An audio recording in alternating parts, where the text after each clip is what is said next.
Bismillahirrahmanirrahim. Assalamualaikum warahmatullahi wabarakatuh.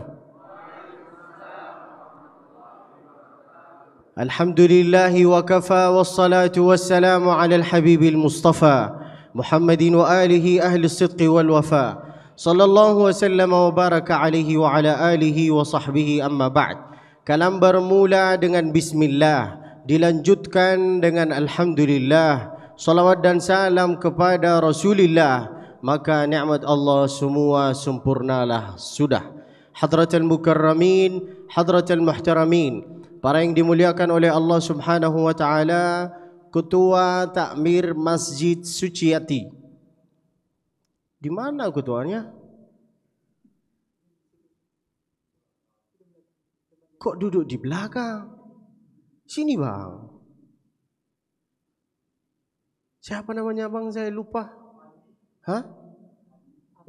Ustaz Afandi, Masya Allah. Di Makkah ada orang namanya Afandi. Itu salah satu orang pengusaha berarti banyak usahanya.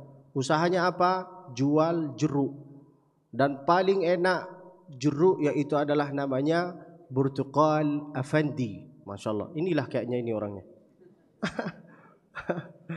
Mudah-mudahan sehat selalu insyaAllah. Lalu kemudian kepada muadzin masjid ini, muadzin sekaligus imam, masih muda ya? Berapa usianya?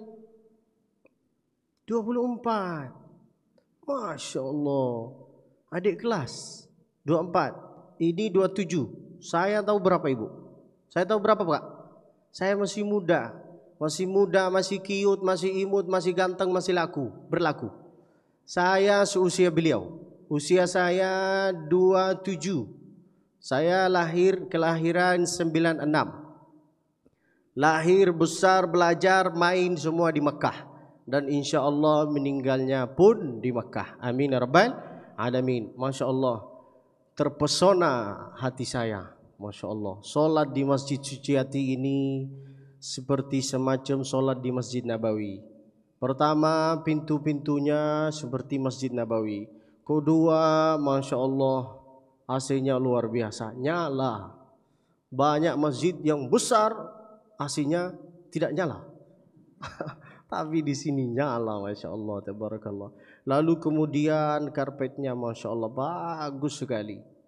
Mikrofonnya juga bagus, enggak harus kita teriak-teriak. Luar biasa Masjid Suciati ini. Mudah-mudahan semua jamaah yang ada di sini bisa membangun masjid insyaAllah. Amin ya rabbal alamin. Tapi jangan membangun masjid tidak ada imamnya. Harus ada imamnya. Carilah seperti mereka itu. Muadzinnya masih muda, lalu imamnya masih muda, lalu ketuanya juga masih muda. Enak sekali, Masya Allah, tabarakallah. Tapi jamaahnya sudah tua-tua, atuk-atuk. Makanya mereka itu cari tiang. Mengapa cari tiang? Lalu kemudian kepada abang, siapa namanya abang? Ardi. Masya Allah. Berapa usia? 20. Masya Allah, tabarakallah. Lalu kemudian para mukarramin, para muhtaramin, bapak-bapak, ibu-ibu, upin-upin. Banyak upin-upin di situ kan? Mudah-mudahan sehat selalu dan insya Allah bisa nyusul ke tanah suci Makkah. Aminin. Bersama beserta keluarganya umrah dengan haji. Amin ya rabbal alamin. Karena saya baru belajar bahasa Jogja, maka saya itu mau bicara sedikit bahasa Jawa. Kalau salah benarin. Oke pak? Oke kak? Piye kapari? Hai, wani piro? Sebentar, tadi saya diajarin sama jemaah kayak gini. Kulo pengen rapi bersama orang Jogja. Gimana bersama? Hah? Bersama orang Jogja gimana itu bahasanya? Kalih tiang. Kulo pengen rapi kalih tiang Jogja. Gelem? Gelem gak? Tak isok, gak isok. Enak, belajar banyak bahasa itu enak. Maka harus sering-sering belajar. Lalu kemudian saya langsung masuk, sebelum saya buka ceramah ini masuk ke tema pengajian, karena waktunya ini waktu berat, sudah Isya, lalu pasti banyak jemaah yang lapar, maka saya akan buka acara ini dengan pantun. Boleh Pak? Boleh Kak? Ayo. Setelah minum kopi lalu minum jamu. Apa iki? Jaga. Terpaksa Kak? Cakap gitulah. Kalau jamaahnya sudah tua-tua atu-atu, nanti saya rubah judulnya, bukan Al-Quran. Bagaimana menghadapi sakratul maut. Mau tak? Ya semangatlah. Poigi. Baliklah lagi. Setelah minum kopi lalu minum jamu. Dunia ini terasa sepi kalau enggak ada kamu. Nah, kalau ketawa berarti masih muda. Tapi kalau tidak ketawa berarti nenek-nenek lah. Mau diapain lah lagi. Lalu kemudian saya akan buka acara ini dengan lantunan bacaan ayat Al-Quran. Bismillahirrahmanirrahim.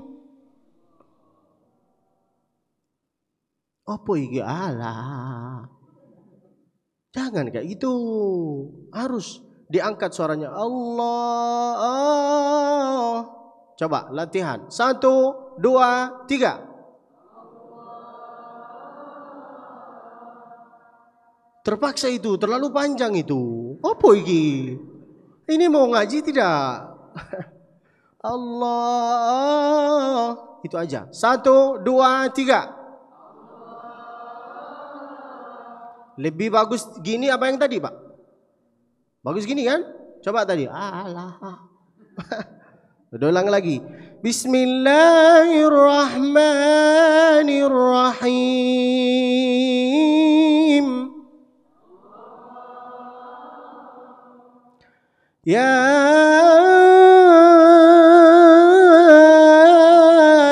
ayyuhalladzina amanu.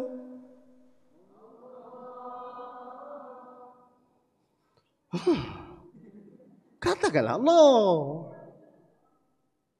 Ya ayyuhalladzina amanu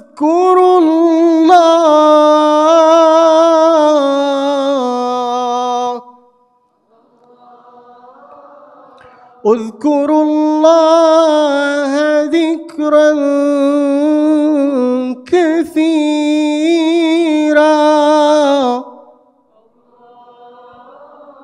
wasabbihu bukratan wa asila. Masya Allah, tabarakallah. Wahai orang beriman, kita ini sudah beriman apa tidak? Kok insya Allah? Iyalah, apa ini? Harus beda.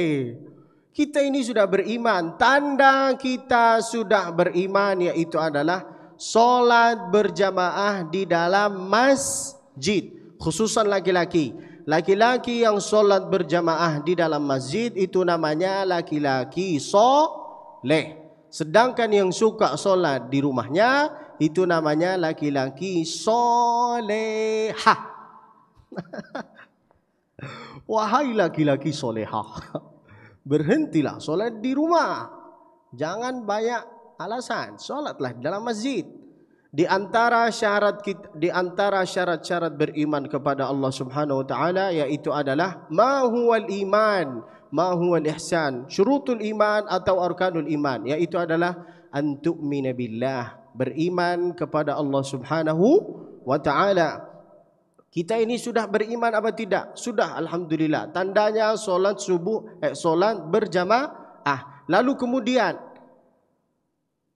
salah satu tanda bahwa kita itu harus beriman kepada Allah yaitu adalah dengan cara kita itu zikir dan solat dan salawat.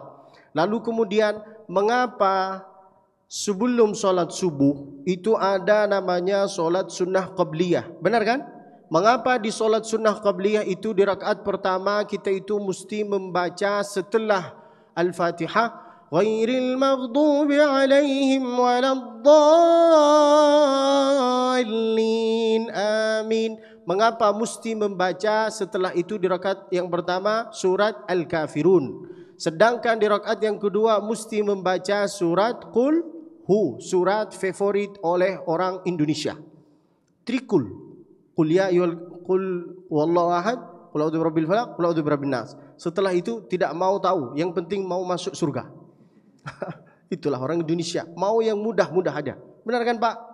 Saya juga orang Indonesia, keturunan Indonesia tapi lahir di Mekah. Berapa tahun saya di Mekah? Sekitar 26 tahun sampai sekarang. Kok bisa saya lahir di Mekah? Ya takdirlah.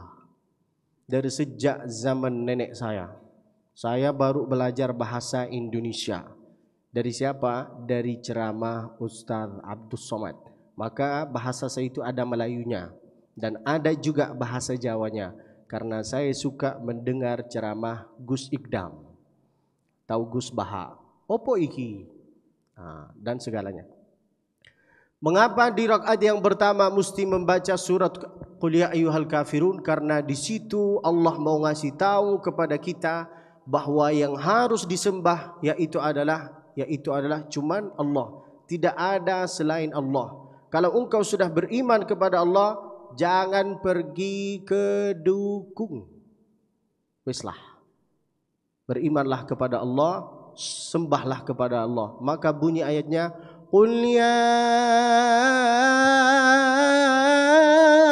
ayyuhal kafirun. Terus Pak, malah Allah la opo iki? La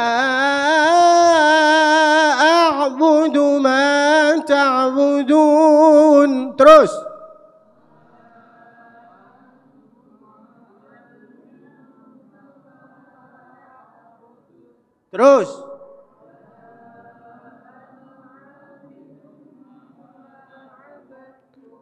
di rakaat yang kedua kita itu baca Qul Hu. Di situ Allah ngasih kepada kita keyakinan bahwa tidak ada yang harus disembah yaitu adalah selain Allah. Tidak ada, cuman Allah.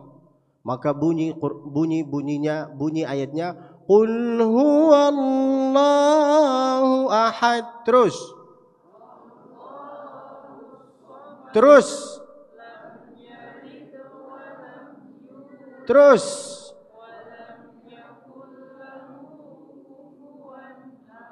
itulah hikmahnya kita itu membaca dua surat ini. Dulu saya itu tanya, mengapa harus mesti dua surat ini? Mengapa bukan surat-surat yang lain? Itulah kata guru saya, itulah hikmahnya nak. Supaya kita itu beriman, bersembah kepada Allah. Selain beliau itu tidak ada. Maka tidak boleh meragukan. Faham? Itulah hikmahnya. Antu'mina billah, beriman kepada Allah subhanahu wa ta'ala. Wa malaikatihi. Harus beriman bahwa ada malaikat. Malaikat Israel, Israfil, Mikail, Jibril dan segalanya. Dan kakak-kakak, ibu-ibu, kalau ingin mendapat suami yang tidak pernah salah sama sekali, nikahlah sama malaikat. Apalagi kalau malaikat Israel tidak pernah salah. Makanya jangan cari laki-laki yang sempurna. Meskipun saya ini orang ganteng, ganteng kan? Kan laki-laki, bukan cantik kan?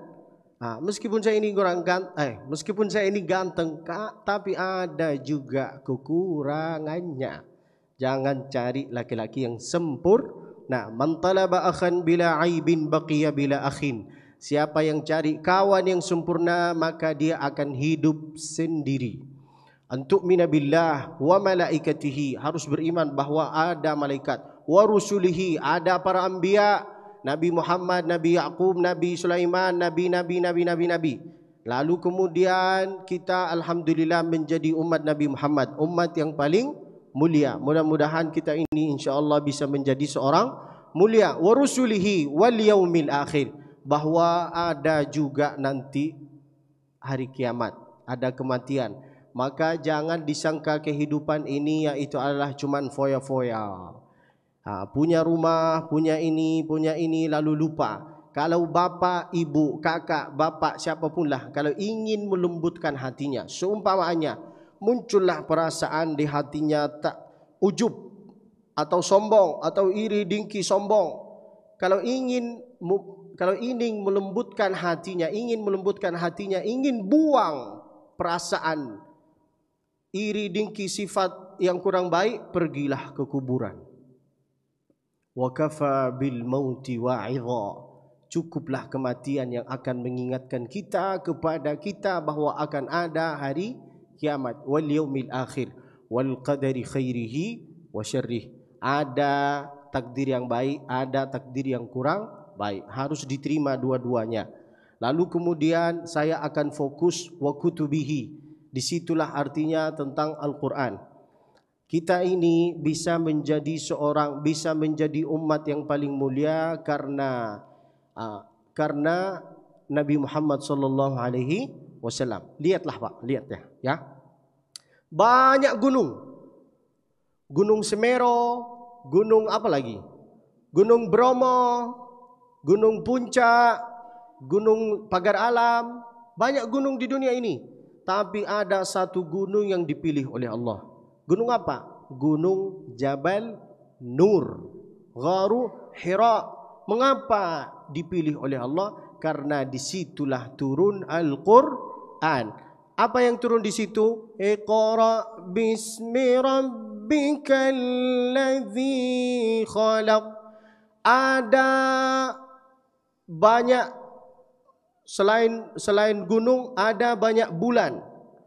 Muharram, Safar, Rabi'ul Awwal, Rabi'ul Tsani, Jumada, Jumadal Akhir, Rajab, Sya'ban, Ramadan dan segalanya. Tapi ada satu bulan yang dipilih oleh Allah.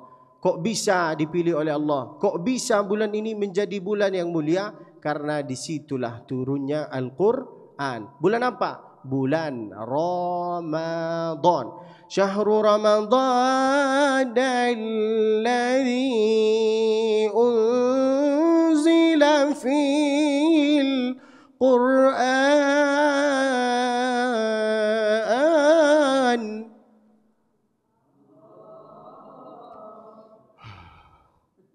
Ambil nafas. Sabar dulu. Ada banyak malaikat. Israel, Israfil, Mikail, Munkar, Nakir, Raqib, Atid. Banyak. Tapi ada satu malaikat yang dipilih oleh Allah. Siapa malaikat itu? Sayyidina Jibril alaihis salam. Ada satu malam. Banyak malam. Malam Jumat. Apalagi di Indonesia. Malam Jumat. Malam Minggu. Malam apa lagi? Yang saya tahu malam Jumat itu bagi orang yang sudah malam Minggu yang suka ngopi. Tapi ada satu malam yang dipilih oleh Allah. Malam apa? Malam Lailatul Inna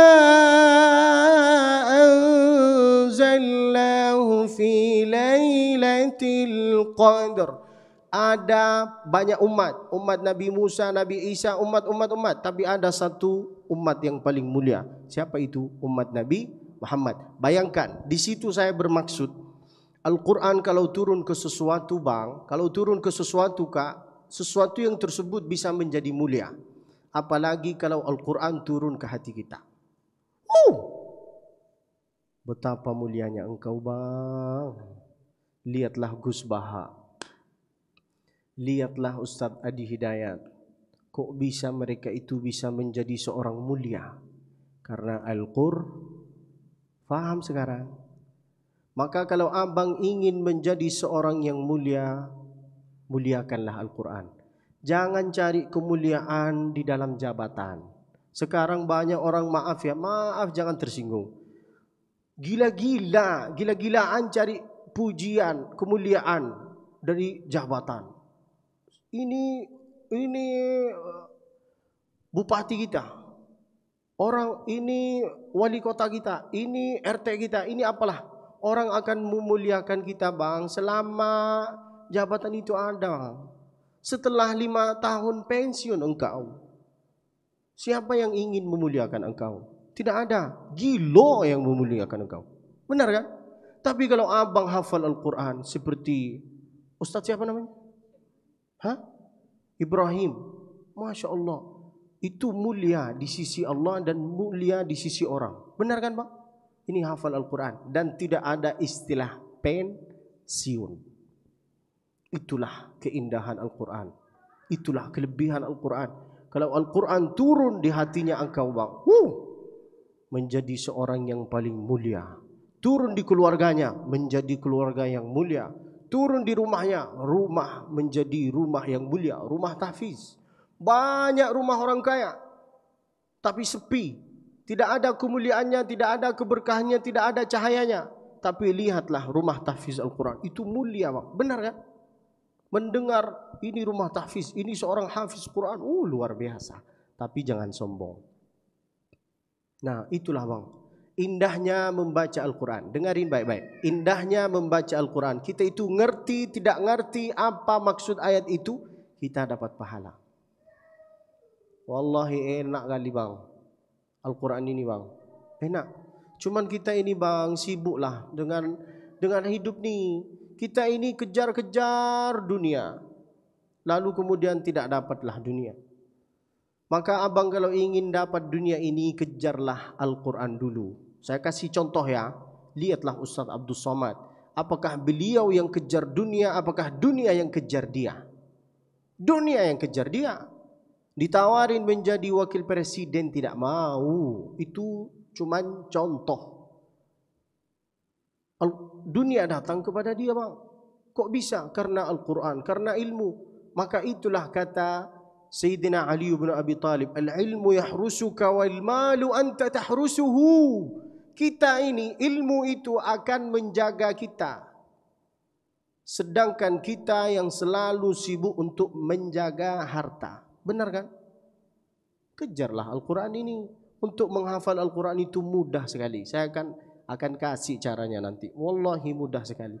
Lebih bagus menghafal, lebih mudah menghafal dibanding menjaga. Tanyalah kepada beliau, Ustaz Ibrahim. Untuk menghafal itu mudah. Saya akan balik ke tema. Kejarlah Al-Quran. Itulah keindahan Al-Quran. Saya enggak akan bahas tentang hadis, dalil dan ini. Saya akan kasih kata-kata, insya Allah itu bisa merundungkan dan melembutkan hatinya. Indahnya membaca Al-Quran. Ngerti, tidak ngerti apa maksud ayat itu, kita dapat pahala. Mendengar aja dapat pahala. Apalagi kalau membaca. Apalagi kalau hafal.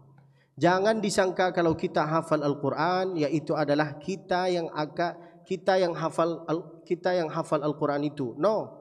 Kalau kita hafal Al-Quran, Al-Quran itu akan menghafalkan kita, menjaga kita, melindungi kita dari apa? Dari zina, dari mabuk, dari khamar, dari uang-uang yang haram, dari segalanya. Maka bang, itulah keindahnya Al-Quran. Dialah yang menjaga kita.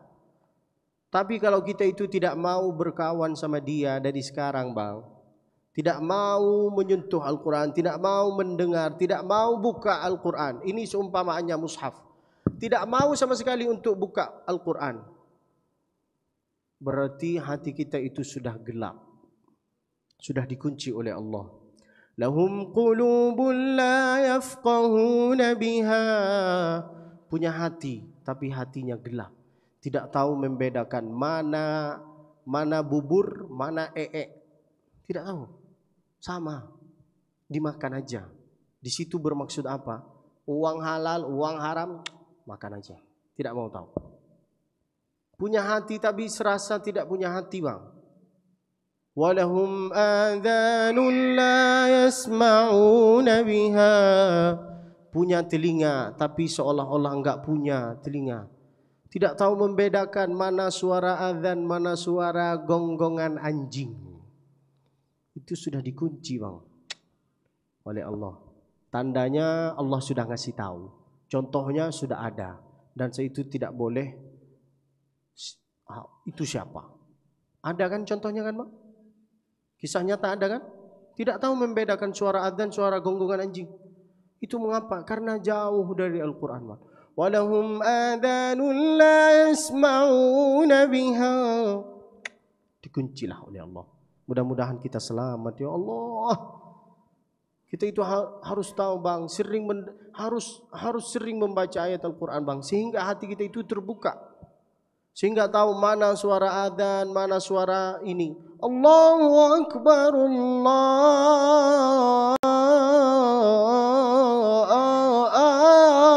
Akbar. Itulah yang namanya adzan. Yang namanya adzan itu suaranya harus kencang. Kalau adzannya kayak gini, Allahu Akbar, Allahu Akbar, itu bukan adzan, itu namanya talqin. Tahu artinya talqin? Nah, belum tahu? Sinilah, kemari. Tidurlah di sini. Saya talqinkan. Allahu Akbar, Allahu Akbar. Nah, itu tidak boleh. Kita itu kencang-kencang. Terkejutlah nanti dia. Paham? Harus tahu perbedaan adzan dengan talqin. Walahum a'yunun la yubsiruna biha. Ya Allah, punya mata tapi tidak tahu membedakan mana yang baik, mana yang buruk, mana yang hak, mana yang batil. Mudah-mudahan kita jauh dari itu ya Allah. Maka kuncinya itu semua di dalam Al-Quran, bang. Kalau kita tidak mau berkawan sama Al-Quran dari sekarang, tenang aja. Nanti Al-Quran akan mengatakan yang akan menemani kita di dalam kuburan, yaitu adalah tidak lain, tidak mungkin, yaitu adalah Al-Quran. Kalau kita berkawan sama dia dari sekarang, nanti dialah yang akan menjawab semua pertanyaan mungkar nakir. Dialah yang jawab. Maka ada salah satu hadis yang bunyinya kayak gini. Al-Qur'anu syafi'un wa musyaffa' atau syafi'un wa musyaffa'. Dialah yang akan menjawab semua pertanyaan mungkar nakir. Tapi kalau kita tidak mau berkawan sama Al-Quran dari sekarang, nanti pas di dalam kuburan Al-Quran mengatakan kayak gini. Siapa iki? Iki siapa? Wani piro Kak Iso? Kulo tak kenal sama beliau. Tak kenal sama jenengan, sama sampean. Mampuslah kau. Sakit hati, bang. Kalau tidak dianggap sama kawan sebagai kita kawannya dia, itu sakit hati. Apalagi kalau tidak dianggap sama Al-Quran. Dekatilah Al-Quran, dengarkanlah Al-Quran, bacalah Al-Quran. Kalau abang mau tahu bahwa abang ini hatinya gelap apa tidak, cobalah megang Al-Quran. Kalau abang baca, alhamdulillah paling minim berapa halaman, lalu masih semangat untuk setiap hari membaca, hatinya selamat. Tapi kalau baru buka, muncullah rasa ngantuk, bosan, malas. 1 kali, 2 kali, 3 kali itu wajar. Tapi kalau sering muncul perasaan itu, hatinya sudah gelap. Engkaulah yang tahu, bukan saya. Ceklah hatinya. Maka jangan jauhinlah Al-Quran. Allah itu ngasih kepada kita wa kutubihi, bacalah Al-Quran, bang. Jangan jauh dari Al-Quran itu. Untuk menghafal Al-Quran itu caranya mudah sekali, bang. Gimana caranya? Yang pertama harus berguru. Man la syaikha lahu fasyaitanu syaikhuhu. Siapa yang tidak berguru maka gurunya itu setan. Itulah kata ulama, kita itu harus berguru. Tadi saya itu bahagia, Masya Allah, mendengar di sini ada acara setiap Selasa dan Rabu itu ada tahsin pembacaan ayat Al-Quran. Datanglah bapak-bapak. Ajalah anaknya, jangan cuma nyuruh anaknya datang, engkau tidak datang. Itulah pendidikan yang salah. Orang tua zaman sekarang suka nyuruh tapi tidak pernah mencontohkan. Benar kan? Saya dari keturunan yang biasa, bukan kiai, bukan syekh, bukan ustadz. Keturunan yang biasa, Pak. Tapi alhamdulillah semua saudara saya itu hafal Al-Quran. Berapa kita? 10 bersaudara. Masya Allah, bukan dari kiai, bukan dari ustadz, bukan anak pondok pesantren, tapi hafal Al-Quran. Kok bisa? Karena orang tua selalu mencontohkan. Begitulah, bang. Guru yang pertama di dunia ini adalah sekolah yang pertama di dunia ini adalah Kalau ibunya soleha, anak-anaknya soleh dengan soleha. Tapi kalau ibunya kadang soleha, kadang solehot, lihatlah TikTok. Kalau ibunya solehot, maka anaknya main TikTok. Saya juga main TikTok, tapi minta tolonglah, jangan joget-joget. Mana letak rasa malunya? Mana letak rasa malunya? Apa iki? Katanya bersolawat, ya nafsuti, ya nafsuti, ya nafsuti, bili. Apa iki? Itu engkau menghormati, mengagungkan Nabi apa engkau ini macam-macam, main-main kau ini? Itu main-main itu. Bukan menghormati Nabi. Seharusnya kalau mendengar pujian-pujian tentang Nabi, kita itu harus berpikir, ya Allah ternyata Nabi kayak gini. Ya nafsuti bil liqa. Ya Allah, betapa indahnya kalau ada di tengah-tengah kita yaitu adalah Nabi. Apa yang terjadi? Hati kita itu akan lapang dada kita, akan lembut hati kita. Apa Ibu? Oh, Ibu mau nengok saya di sana? Lebih ganteng saya di sini lah. Tengoklah saya di sini. Apa iki? Nah, itulah ya nafsuti bil liqa, ya ainu qarri a'yuna. Dengarkanlah, orang seharusnya kalau mendengar sifat Nabi dan pujian-pujian tentang Nabi, kita itu harusnya meniru dan mengikuti sunnah-sunnahnya. Ini lalu disebarkan, ya Allah, apa ini ya Allah? Itu mereka mengagungkan Nabi apa mereka itu main-main? La ilaha illallah. Macam mana la ilaha illallah? Jangan kayak gitu memuji Nabi. Jangan kayak gitu, bukan kayak gitu cara memuji Nabi. Kalau mendengar lagu-lagu seharusnya engkau ini makin mendalami sejarah Nabi. Bukan main-main joget-joget. Oke Kak? Oke Pak? Kalau ibu-ibu ini suka joget, kalau bapak-bapak ini tidak suka joget, tapi suka nonton TikToknya. Oh cantik ya. Kalau cantik, oh lama iki. Siapa ini? Oh seperti saya. Saya juga manusia, suka melihat sesuatu yang indah. Kalau cantik, oh lama saya ini. Oh. Oke bang, untuk menghafalkan Al-Quran harus berguru. Guru yang pertama ibu, sekolah yang pertama ibu. Al-ummu madrasah. Ibu itu sebagai sekolah. Kalau ingin menghancurkan negara ini, hancurkanlah pendidikan ibu. Sibukkanlah mereka dengan TikTok, Instagram, miligram, kilogram. Jauhkanlah mereka dari agama. Hancurlah negara ini. Mudah sekali. Tapi kalau ingin juga membangkitkan negara ini, pendidikan itu harus bagus. Utamanya ibu. Ibu saya itu tidak hafal Al-Quran Kak. Bapak saya itu tidak hafal Al-Quran. Tapi ayah saya setelah setiap selesai solat maghrib, beliau itu selalu membawa Al-Quran, lalu kunci pintu kamar, intinya rumah lah, matikanlah wifi, kumpulkanlah anak-anaknya. Sini nak, ayo. Bismillahirrahmanirrahim. Ya ayyuhal muzammil. Lanjut nak. Qumil laila illa qalila. Lanjut nak. Nisfahu aw inqus minhu qalila. Itu pendidikan kampung-kampung dulu. Benar kan? Dulu itu ada, sekarang entah ada entah tidak ada, saya itu tidak tahu. Itulah yang namanya orang tua. Jadilah contoh yang terbaik. Apa iki sibuk dengan dunia terus? Kejar dunia, tiba-tiba ditabrak sama truk. Hatilah. Jadilah contoh yang terbaik. Itu ayah saya dulu. Sebelumnya nenek saya. Masya Allah, nenek saya itu selalu menyiapkan 10 rial, 5 rial di bawah karpet. Saya duduk di sini karena saya itu suka ngambil uang. Suka. Nenek saya itu Masya Allah cucunya 55. Banyak kita. Keluarga kuat bos. Beda dengan bapak cari obat kuat. Halah. Cuman 2. Apa ini? 10. Kalau ingin kuat tenaganya, kuat kesehatannya, kuat kuat jima, makanlah kurma. Tidak tahu jamaah Indonesia ini. Yang tahu itu orang Arab.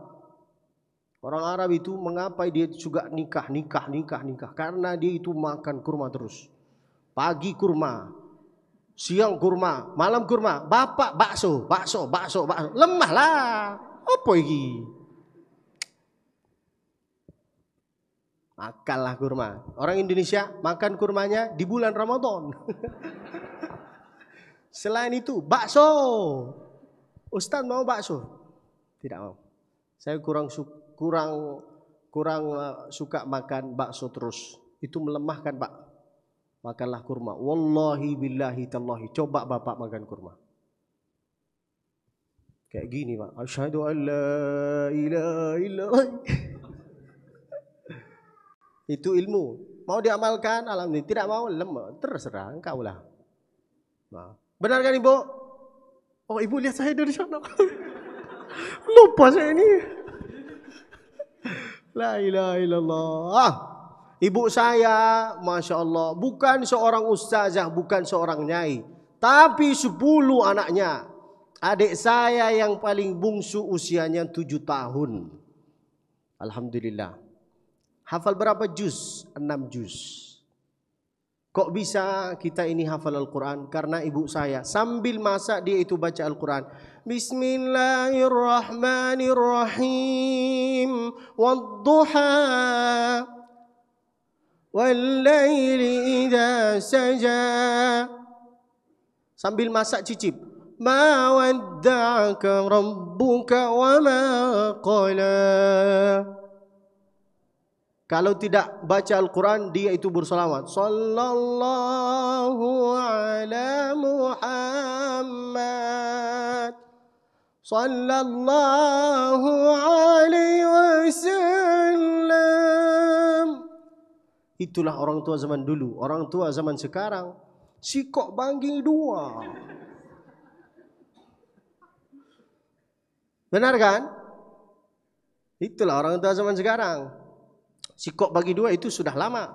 Sekarang yang baru. Janda yang mana yang kau senangi? Janda yang putih. Janda yang mana yang mau sama saya? Sibuklah dengan TikTok, sibuklah dengan lagu, makanya keturunan Fir'aun. Keturunan setan memang. La ilaha illallah. Sakit hati kan bang dengar itu kan? Rasakanlah. Suruh siapa tak ngaji? Ngajilah. Jangan cuma nyuruh. Berbakti. Jangan cuma nyuruh. Kasih contoh maksud saya. Apa ini? Lapar saya ini. Kasihlah contoh, Pak. Kasihlah contoh, Ibu. Ibu saya dulu gitu. Wallahi gitu. Alif fathah alif kasra i alif dhamma u a i o. Bayangkan dari keturunan yang biasa 10 anaknya hafal Al-Quran. Luar biasa itu, Pak. Saya aja penasaran kok bisa kita ini. Saya ceritakan ini kepada Bapak supaya Bapak Ibu bisa juga seperti keluarga saya ini. Harus cemburu, Pak. Oke, harus punya anak yang hafal Al-Quran. Saya ini, Pak, keluarga saya itu sekarang semua di Mekah. Tinggal saya di sini sendiri. Marilah kita nangis berjamaah. Saya di sini sendiri. Setiap 5 hari saya itu keliling Indonesia. Uang tidak ada, jabatan tidak punya, tidak begitu viral. Tapi setiap 5 hari saya itu keliling Indonesia. Besok masih di Jogja, setelah itu ke Medan, Aceh, Bogor, Lampung, Pagar Alam, Binjai, intinya lah. Bapak pernah ke Pagar Alam? Alah, lahir di Indo enggak pernah. Saya keliling, Pak. Siapa yang membawa saya ini? Yaitu adalah Al-Quran. Wallahi indah itu Al-Quran, Pak. Kalau kita hafal Al-Quran demi Allah, wallahi enak kehidupannya. Tidak ada orang yang hafal Al-Quran kehidupannya itu susah, tidak ada. Kalau ada, tunjukkanlah kepada saya. Justru orang yang hafal Al-Quran, uang tidak banyak, tapi cukup. Benar kan? uang ada, mobil ada, rumah ada, istri ada, bahkan bisa nambah lagi. Bersandar. Untuk menghafal Al-Quran yang pertama harus berguru. Guru yang pertama yaitu adalah ibu. Yang kedua harus sering mendengar. Harus sering mendengar. Kita ini bisa hafal lagu TikTok karena sering mendengar. Bisa hafal azan karena sering mendengar. Bisa hafal Al-Fatihah karena sering mendengar. Benar kan? Coba saya tes jamaah sekarang ini. Jangan pura-pura malaikat. Jangan sok-sok malaikat ya. Oke, kerjasama ya. Bisa? Ayo. Terpesona aku memandang wajahmu.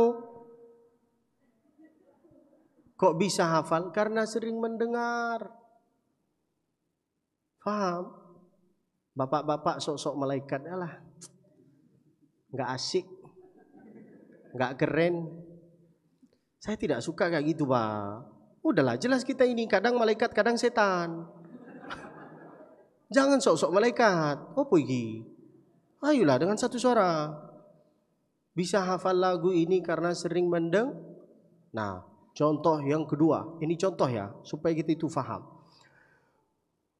Awas nanti jatuh cinta kepada diriku. Kok bisa hafal? Karena sering mendengar. Nah, bapak-bapak pasti hafal lagu ini.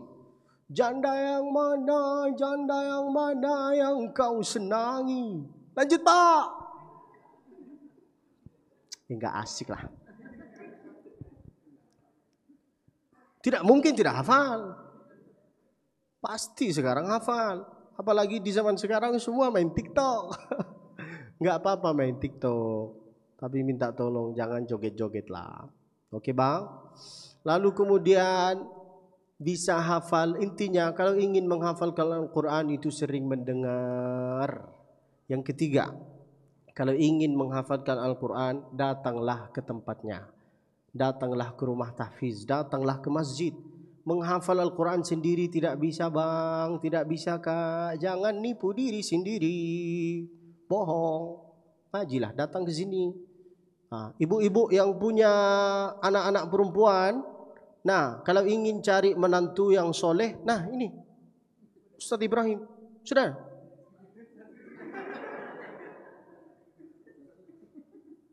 Ya kalau engkau tidak mau ya saya yang mau aja. Kulo pengen rapi, intinya gitulah. Nah, kalau tidak mau sama Ustaz Ibrahim adalah ketua takmir masjid itu. Masih muda dia. 27 dia. Adalah abang ini. Bang mau tidak? Opo iki? Iyalah. Carilah menantu-menantu kayak gitu. Jelas-jelas mereka itu di masjid. Tidak mau mereka, ya udahlah sama saya lah. Masa orang soleh diragukan? Bercanda. Harus datang ke tempatnya. Datanglah ke masjid, datanglah ke rumah tahfiz. Tidak bisa kita itu hafal. Waktu saya menghafal Al-Quran, Kak, waktu saya menghafalkan Al-Quran, ibu, bapak, saya pergilah ke Masjidil Haram. Pergilah saya ke Masjidil Haram jalan kaki. Alhamdulillah, alhamdulillah. Ini salah satu nikmat bagi saya. Di Masjidil Haram itu jalan dari rumah ke Masjidil Haram itu dari rumah saya alhamdulillah sekitar setengah jam. Kalau jalan kaki. Tapi kalau pakai mobil 10 menit. Mudah-mudahan Bapak insya-Allah bisa datang ke Mekah insya-Allah. Amin ya rabbal. Waktu saya pergi ke Masjidil Haram. Lalu kemudian saya ditanya sama guru saya, Abdul Basit, al-yawm hafidh wala la? Wallah mani hafidh ya Ustaz. Hari ini hafal tidak? Tidak hafal Ustaz. Dipukul. Sini. Hafal tidak? Tidak. Dipukul. Bapak mau tahu pendidikan Mekah kayak gimana? Sini bang, duduk di sini.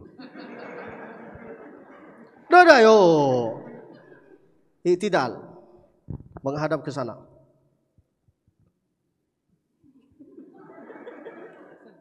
Apa ini? Iktidal. Itidal, itidal, itidal. Sampai lupa itidal ya. Apa ini? Itidal seperti antara sujud. Nah, hadap sana, hadap sana. Hafal tidak, Bang? Guru saya dulu kayak gini. Hafal tidak? Tidak hafal. Kalau tidak hafal murajaah 5 pukulannya. Kalau tidak hafal dars 3. Bonus dari ustaz 2. Total 10. Hafal tidak? Tidak. Contoh ya, Bang. Contoh ya. Supaya hafal ya. Tas. Jangan nanti ini dilaporkan. Orang Indonesia ini suka lapor. Nah, dipukul kayak gini. Tas di pantatnya. Baliklah saya ke rumah. Di rumah itu ada kaca. Saya tengok ke belakang. Merah, guys. Udah, Bang, balik, Bang. Apa mau cepat hafal? Hah? Ayo, supaya dapat berkah. Baliklah saya ke rumah menghadapi Mungkar Nakir. Kalian tahu Mungkar Nakir siapa? Orang tua. Orang tua saya gitu. Orang tua zaman dulu itu suka nanya kepada anaknya, sampai mana hafalannya? Apa yang kau dapat hari ini? Engkau pergi ke kuliah, dapat pelajaran apa? Ayo tunjukkanlah kepada saya, ajarin saya. Begitulah tata cara mendidik, bukan cuma diantarkan ke kuliah lalu dia bonceng sana, bonceng sini, bonceng. Karena masuk angin, ada anak di situ. Apa masuk angin? Lalu dia datang ke ustaz, ustaz gimana hukumnya menikahkan anak yang hamil di luar nikah? Enak kali. Lalu dia bilang, ustaz tolong tutupin ini. Ibu kenapa pendidikannya kayak gini? Salah anak kah? Salah orang tua? Tidak pernah nanya. Saya sampai sekarang, alhamdulillah S2, bereoan, penceramah. Saya sampai sekarang dimarahin sama orang tua. Sampai sekarang. Kalau ceramah jangan keras. Sampaikan yang ada hikmahnya, yang ada ilmunya, yang ada lucu-lucunya. Jangan keras. Ingat. Orang memuliakan engkau ini karena Al-Quran. Bukan karena engkau ini hebat. Muliakanlah juga orang-orang lain. Sampai sekarang dia marahin saya. Dan saya itu enggak pernah lawan omongan orang tua saya. Karena saya masih anak kecil di mata orang tua. Kalau kita faham dengan apa yang saya maksudkan, baru kita bisa sadar diri. Jangan lawan omongan orang tua. Intinya, baliklah saya ke rumah dan menghadapi Mungkar Nakir. Ya Allah, apa ini? Ditanyalah sama ayah saya. Ya Abdul Basit, ta'al. Hafidhal ya. Kami di Indonesia, kami di Makkah itu selalu berbicara dengan bahasa Arab, bukan karena kesombongan, karena kita itu sudah sering bahasa Arab, maka kita itu lupa dengan bahasa Indonesia. Saya ini baru belajar bahasa Indonesia, adik-adik saya belum bisa. Maka kalau ada di antara kalian yang mau sama adik-adik saya, bolehlah. Tidak mau ya udahlah, kita bisa jual mahal juga. Nah gitulah laki-laki, ngapain ngejar-ngejar kalian? Jadilah seperti saya. Saya sebelum datang ke sini dikejar sama 2 truk isinya perempuan. Saya tolak semua. Tahu kenapa? Isinya nenek-nenek. Bercanda. Menghadapi Mungkar Nakir, datanglah ya saya. Hafal tidak? Tidak hafal. Dipukul guys. Wallahi dipukul. Ditanya sama malaikat Nakir. Abdul Basit hafal tidak? Tidak. Sini nak ada hadiah nak. Warna-warni di sini kak. Merah, hijau, hitam, entah warnanya apa. Wallahi pendidikan zaman dulu kayak ini. Dan kita itu tidak berani lapor ke polisi. Kalau kita lapor ke polisi, guru kita mukul kita, apa kata polisi? Ini yang kena pukul ya Ustaz. Iya, sini Ustaz. Sini. Pukul lagi Ustaz. Wallahi gitu. Makanya banyak ulama Indonesia yang belajar di Makkah jadi orang alim. Ilmunya juga membawa keberkahan. Benar kan?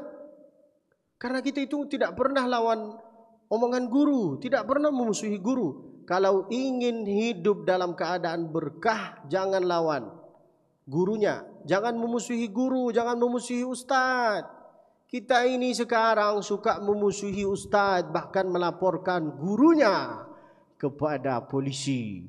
Lalu kemudian memusuhi guru. Macam mana mau dapat berkah?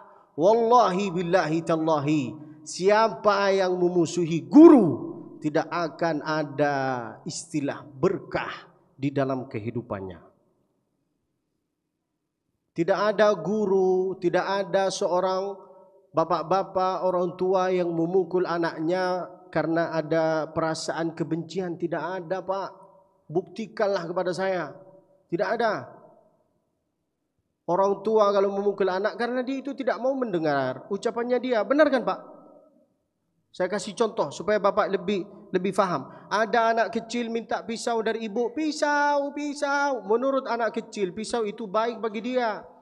Menurut ibu, pisau itu bahaya bagi dia. Ketika dia maksa untuk minta pisau, apa kata ibunya? Ini. Apakah ada perasaan kebencian di dalam pukulan itu? Tidak. Benar kan? Itu namanya darbu ta'dib, pukulan pendidikan. Ada namanya darbu tahdzib. Apa artinya darbu tahdzib? Ada anak bandel memang, santri bandel, tidak mau mendengar, tidak suka kabur, maka itu harus dipukul. Kalau tidak pukul, dia tidak mau lurus-lurus, maka harus dipukul. Dan tidak ada guru yang memukul santri itu ada perasaan kebencian. Saya ini guru ngaji di Masjidil Haram sampai sekarang, alhamdulillah. Guru-guru ngaji di Masjidil Haram itu, Pak, setiap karpet di tempat yang dia duduk, di bawah karpet itu ada apa bahasa Indonesia? Ada rotan. Nanti Bapak pergi ke Masjid Nabawi, itu banyak anak-anak yang belajar Al-Quran kan? Bapak coba suruh beliau bangun. Ada di situ rotan. Dia mukul santrinya. Tidak hafal jangan. Baliklah. Dan kita itu kalau lapor ke polisi, apa kata polisi? Ambillah anaknya, jangan diantarkan ke sekolah. Didiklah sendiri. Bisakah engkau didik sendiri? Bisa? Tidak bisa. Pesan saya, jangan memusuhi guru. Terserah engkau. Mau memusuhi, terserah. Yang penting saya sudah sampaikan. Ingin dapat kehidupan yang berkah, ilmu yang berkah, jangan lawan omongan orang tua, jangan lawan omongan guru. Muliakanlah dua-dua ini, orang tua sama guru. Dan Masya Allah saya lihat di Jawa Timur dan di Jawa Tengah untuk memuliakan guru, Masya Allah jalannya kayak gini. Silahkan Ustaz. Apa ini? Ini aja, silahkan Ustaz, enggak apa-apa. Jangan sampai sujud. Saya juga bingung, ini apa? Silakan Ustaz. Ada apa, Bang? Jangan membingungkan saya. Tapi minta tolong jangan lapor. Jangan lapor-laporan. Terserah engkau lah. Yang penting menghafal Al-Quran. Yang pertama berguru. Yang kedua mendengar. Yang ketiga datanglah ke rumah tahfiz tersebut. Datanglah ke masjid. Yang keempat harus buka Al-Quran. Tidak bisa hafal Al-Quran kalau tidak buka Al-Quran. Tidak bisa. Engkau sangka ini akan dapat wahyu. Ya Allah, saya ingin hafal Al-Quran tapi tidak pernah buka ayat Al-Quran. Tidak bisa itu. Gila engkau ini. Oke. 10 menit. Oh, saya diusir nih. Lalu kemudian yang kelima, yang terakhir, yaitu adalah sering-sering minta doa dari orang tua. Orang tua, dengari baik-baik. Sering-sering harus mendoakan anaknya. Sering-sering bacakanlah Al-Fatihah dan bacakanlah salawat Al-Fatih. Allahumma salli ala Sayyidina Muhammadin al-Fatih lima ughliq wal khatim lima sabaq nasiril haqqi bil haqqi wal hadi ila siratikal mustaqim wa ala alihi haqqa qadrihi wa miqdarihi al-azim. Kasih ke anaknya. Doa ibu kepada anak seperti doa Nabi terhadap umat. Luar biasa doa ibu itu. Apalagi bapak. Sering-seringlah mendoakan anaknya. Dan bacalah salawat Al-Fatih itu. Apa artinya salawat Al-Fatih? Allahumma salli ala Sayyidina Muhammadin al-Fatih lima ughliq. Orang yang malas, orang yang bosan, yang membaca Al-Quran. Kadang-kadang kita ini di pondok atau di kuliah, maklumat ilmu itu tidak mau masuk ke otak kita. Benar kan? Benar kan Pak? Apa yang susah, apa yang sulit akan dimudahkan, dilancarkan, dibukakan oleh Allah. Diluaskanlah pemahamannya oleh Allah Subhanahu wa taala. Itulah artinya Al-Fatih lima ughliq wal khatimi lima sabaq nasiril haqqi bil haqq. Kasih ke anaknya. Okey, Bu?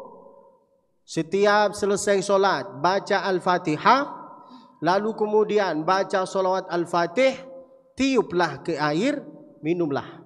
Kasih ke anaknya. Kasih, intinya gitu. Okey bang, okey kak.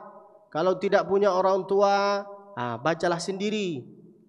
Supaya luaslah pemikirannya engkau, luaslah pemahamannya engkau. Saya selalu kayak gitu. Kadang-kadang saya ini ada beberapa masalah yang saya tidak faham. Lalu kemudian saya minta dari orang tua saya, tolonglah baca ini Bu, ini. Alhamdulillah. Yang dulu saya itu tidak pandai berbicara bahasa Indonesia, belajar bahasa Indonesia dalam 8 bulan, lalu bisa menghadapi jamaah kayak gini, lalu bisa ceramah. Kalau secara logika, saya baru belajar bahasa Indonesia, apakah langsung akan bisa langsung ceramah depan banyak orang? Tidak mungkin. Tapi karena keberkahan salawat itu, terbukalah